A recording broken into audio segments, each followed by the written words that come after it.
Nosso destaque de hoje, agora no comecinho dessa edição, é justamente a gente falar de paz. Paz nas eleições. A pesquisa que a gente vai trazer agora e vai aprofundar os dados é sobre o medo das pessoas de serem agredidas, inclusive fisicamente, por questões políticas. Mas também traz uma informação de esperança para todos nós. Quem está com a gente que vai esclarecer mais informações aí, aprofundar sobre essa pesquisa, é a Mônica Sodré. Ela faz parte, gente, da Rede de Ação Política pela Sustentabilidade. Essa pesquisa foi feita pela Rede de Ação Política e também pelo Fórum Brasileiro de Segurança Pública. Foi uma encomenda dessas duas entidades, essas duas organizações ao Datafolha, com esses dados que a gente acabou de trazer então aqui agora para vocês. E a Mônica já está na linha comigo. Boa tarde, Mônica. Boa tarde, Adriana. Boa tarde a todos que nos ouvem.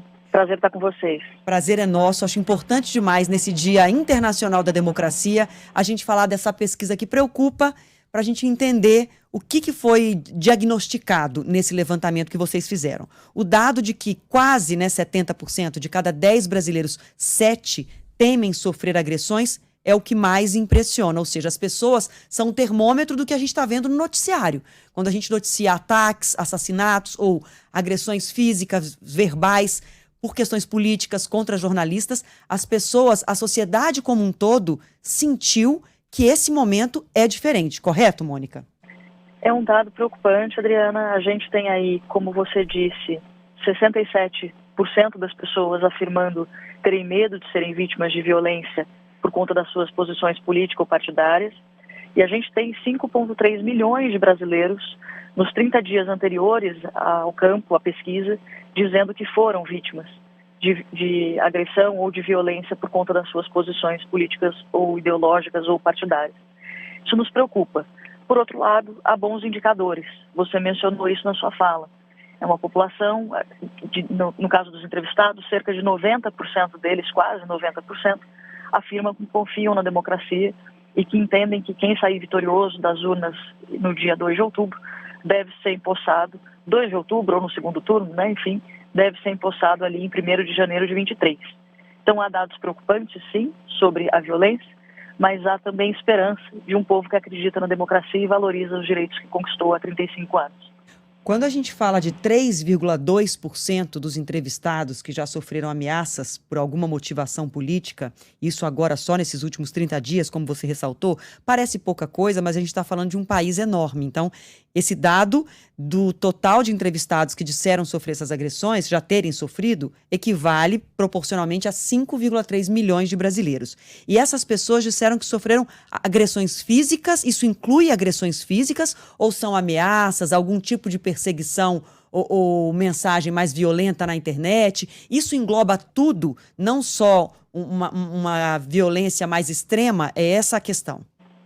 Isso. A violência política, ela engloba diferentes categorias de violência. O que essas pessoas estão dizendo, 3,2% dos entrevistados, o que extrapolando essa amostra para o número da população dá um valor de 5,3 milhões de brasileiros, afirmam que já foram vítimas de algum tipo de violência, e aqui tem diversas categorias, por conta das posições que defendem. Entendi. Isso inclui ataques, por exemplo, a jornalistas, como a gente noticiou amplamente nessa semana, em função do que aconteceu depois do debate da TV Cultura, ou isso não inclui ataques à imprensa?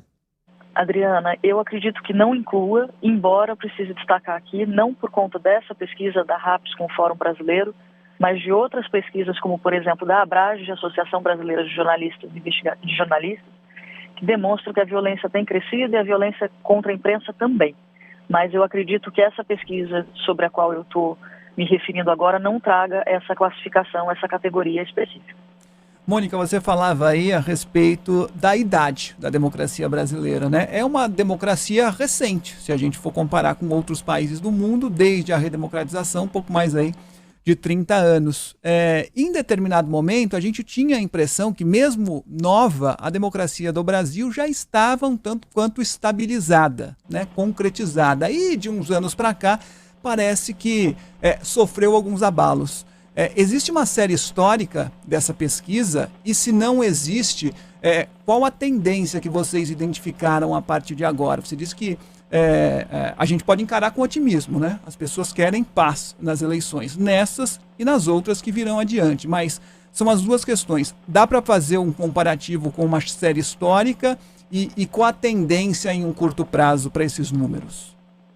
Olha, sobre o comparativo, nós tivemos uma pesquisa do Fórum Brasileiro de Segurança Pública em 2017 que olha para 2 dos índices que se repetem na pesquisa desse ano. A pesquisa desse ano tem 3 índices, 2 deles foram uma nova medida de 2 que já haviam sido medidos em 2017. Eram, naquele momento, o índice de apoio a posições autoritárias e o índice de apoio à agenda de direitos. O ineditismo, a novidade da pesquisa desse ano é o índice de apoio à democracia. E é justamente esse dado positivo que eu ressaltei. Então, em relação à democracia, não é possível comparar, porque é a primeira vez que nós estamos medindo desse jeito. Agora, em relação à esperança do povo brasileiro, uma informação bastante relevante, além da que eu já mencionei, é que a pesquisa demonstra que existe espaço na sociedade para propostas de políticas públicas que valorizem o combate à desigualdade, que valorizem a agenda de segurança dentro do campo democrático. O Brasil é uma democracia bastante jovem, o mundo tem passado por retrocessos democráticos, nós estamos atravessando, e aí eu me refiro ao mundo, uma terceira onda de autocratização, vários países têm tido retrocesso na qualidade da sua democracia, mas eu reforço o aspecto positivo. A despeito dos retrocessos, o brasileiro confia no regime que a gente tem. Tá, mas portanto, então, esse dado que mostra que de cada 10 brasileiros, 7 têm um temor de sofrer agressões físicas, a gente não tem uma base de comparativo para saber, por exemplo, como estava em 2017. Esse não dá para comparar. O da violência é possível, mas o da democracia não. O da violência já foi medido em 2017. E indicava o quê? A pesquisa de 17, você tem o dado em mente? Adriana, não tenho. Não, Peço fica desculpas tranquila. aqui para não correr o risco de dar para os nossos ouvintes uma informação que eu não tenho de cabeça. Não tem problema. Eu pego com você depois e trago para os nossos ouvintes aqui, só para a gente ter essa base de comparação. E eu vou só repetir o dado que você já deu. 88, gente, agora sou eu que tenho que botar os óculos, ó. 88,1%, quase 90%, como você disse, dos entrevistados rejeitaram ideias golpistas e disseram que o vencedor nas urnas deve ser empossado em 1º de janeiro. É isso. É isso. Tá ótimo, eu agradeço demais. Sim, por favor. Pela nossa democracia todos os dias. Desculpe te cortar. Não, eu que peço desculpas.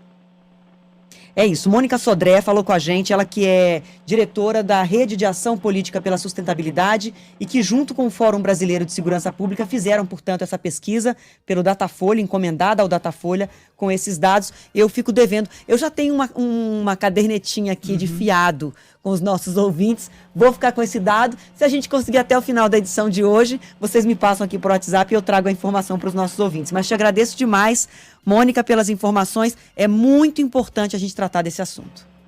Combinado. Obrigada, Adriana. Obrigada, Fábio. Obrigado a todos os nossos ouvintes. Grande abraço.